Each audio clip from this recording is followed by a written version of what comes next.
ఒక క్రికెటర్ మంచి బ్యాట్ పెట్టుకున్నాడు, సూపర్ హెల్మెట్ పెట్టుకున్నాడు, అద్భుతమైన ప్యాడ్స్ పెట్టుకున్నాడు, కానీ గార్డ్ పెట్టుకోకుండా బరిలో దిగాడు. ఏమవుతుంది? బాక్స్ బదులవుతుంది కదా.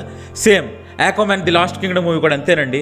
మంచి యాక్టర్స్ పెర్ఫార్మెన్స్ ఉన్నాయి, సూపర్ గ్రాఫిక్స్ ఉన్నాయి, అదిరిపోయే బీజిఎం మ్యూజిక్ ఉంది, super stunning visuals and graphics ఉన్నాయి, కానీ ఏంటి లాభం అండి? మంచి స్టోరీ లేదు. అక్కడ గార్డ్ లేకపోతే బాక్స్ బదులైనట్టే, ఇక్కడ మంచి స్టోరీ లేక బాక్స్ ఆఫీస్ దగ్గర బోల్తా కొట్టే అవకాశం ఎక్కువ ఉందండి. ఈ మూవీలో అతిపెద్ద కామెడియన్ ఎవరంటే మెయిన్ విలన్ అండి. సినిమా ఫస్ట్ నుంచి లాస్ట్ వరకు ఆ మెయిన్ విలన్ ఎంట్రీకి చాలా హైప్ ఇస్తారు, మంచి టెన్షన్ క్రియేట్ చేస్తారు. మెయిన్ విలన్ రాగానే ఒక్క దెబ్బ చచ్చిపోతాడు. ఆ మెయిన్ విలన్ కంటే సైడ్ విలన్లే చాలా కష్టపడ్డారు. ఏదేమైనా మూవీ అయితే నాకు బోరింగ్గా ప్రెడిక్టబుల్గా నెక్స్ట్ ఏం జరుగుతుందో క్లియర్గా అర్థమైపోయి చాలా రొటీన్గా అనిపించింది. నాకైతే సినిమా నచ్చలేదు. మీరు కనుక సూపర్ హీరో మూవీస్కి ఫ్యాన్ అయితే ఈ మూవీని ట్రై చేయొచ్చు. లేదు జనరల్ ఆడియన్స్ ఈ మూవీని లైట్ తీసుకోవడం బెటర్, ఓటీటీకి వచ్చి చూసుకోండి.